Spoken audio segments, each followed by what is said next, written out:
அண்மை செய்தி.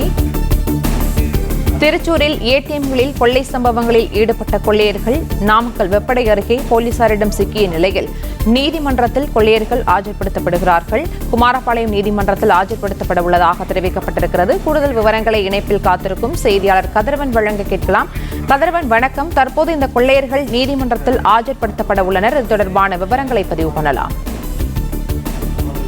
கேரளா மாநிலம் திருச்சூர் மாவட்டத்தில் கடந்த 27ஆம் தேதி அன்று அதிகாலையில் 3 ஏடிஎம் மையங்களில் ஒரு கொள்ளை சம்பவமானது நடைபெற்றிருக்கிறது. குறிப்பாக எஸ்பிஐ ஏடிஎம்களை குறிவைத்து இந்த கொள்ளை கும்பல் கொள்ளை சம்பவத்தை அரங்கேற்றிவிட்டு தமிழகம் நோக்கி தப்பி செல்வதாக கிடைக்கப்பட்ட தகவலின் அடிப்படையில் நாமக்கல் மாவட்ட போலீசார் அந்த பகுதியில் வாகன சோதனை ஈடுபட்ட போது ஒரு கண்டெய்னர் லாரி ஒன்று வாகன சோதனை நிற்காமல் சென்றிருக்கிறது. அப்போது போலீசார் அவர்களை சுற்றி வளைத்து துப்பாக்கி முனையில் கைது செய்தார்கள். குறிப்பாக அதில் 7 நபர்கள் இருந்திருக்கிறார்கள். அதில் 2 பேர் மீது துப்பாக்கி சூடு நடைபெற்று ஒருவர் உயிரிழந்தார், ஒருவர் துப்பாக்கி சுட்டு காயங்களோடு மருத்துவமனையில் அனுமதிக்கப்பட்டு பின்னர் போலீசார் விசாரணையில் இருக்கிறார்.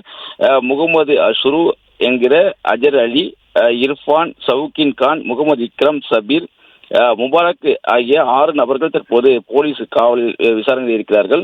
இவர்கள் மீது வெப்படை காவல்துறையினர் 4 பிரிவின் கீழே வழக்கு பதிவு செய்திருக்கிறார்கள். குறிப்பாக இவர்கள் போலீசார் பிடியிலிருந்து தப்பி செல்ல முயன்றதாகவும் போலீசாரை தாக்கிவிட்டு தப்ப முயன்ற போதுதான் இந்த துப்பாக்கி சூடு சம்பவம் நடைபெற்றதாகவும் போலீசார் தகவல் தெரிவித்திருந்தார்கள். அது மட்டுமில்லாமல் கண்டெய்னர் போலீஸ் பிடியிலிருந்து தப்பி செல்வதற்காக சாலையில் சென்ற 2 சக்கர வாகனங்கள் கார்கள் மீது மோதி விபத்தை ஏற்படுத்தியிருக்கிறது.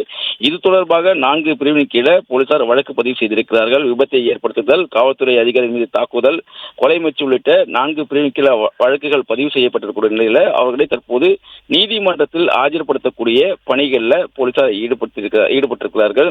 கைது செய்யப்பட்டுள்ள 5 கொள்ளையர்களையும் குமாரபாளையம் நீதிமன்றத்தில் ஆஜர்படுத்தப்பட உள்ளதாகவும் தகவல் வெளியாகி இருக்கிறது. அதுக்கு முன்பாக மருத்துவ பரிசோதனை செய்வதற்காக அரசு மருத்துவமனைக்கு அந்த 5 கொள்ளையர்களையும் போலீஸ் அழைத்து வந்திருக்கிறார்கள்.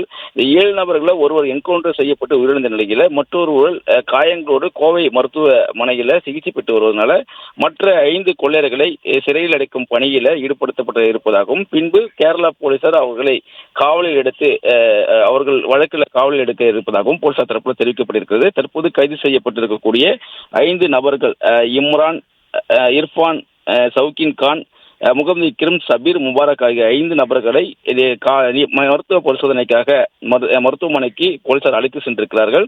பின்பு குமாரபாளையம் நீதிமன்றத்தில் ஆஜர்படுத்தப்பட இருப்பதாகவும் நீதிபதிகள் முன்பாக ஆஜர்படுத்திய பின்பாக அவர்கள் சிறையில் அடைக்க இருப்பதாகவும் காவல்துறை சார்பாக தெரிவிக்கப்பட்டிருக்கிறது.